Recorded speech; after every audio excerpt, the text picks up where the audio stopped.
Mas ele tem mais dois, né? Não, ele tem só 2 filhos. Não. Ele tem o Rodrigo. Rodrigo não é filho dele, não, né? Não. É filho dele com a Raquel.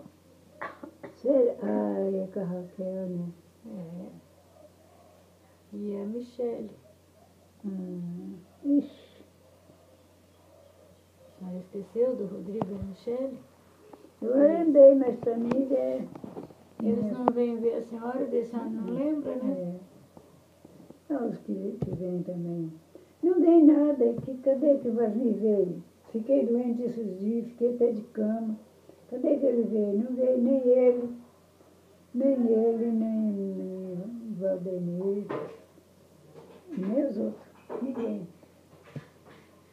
Não vieram. Então, a gente esquece mesmo, esquecendo. E daí os do tio Célio? É o Everson, Simone e Celiane, eu acho que são esses, né? Teve que morreu também, né? É.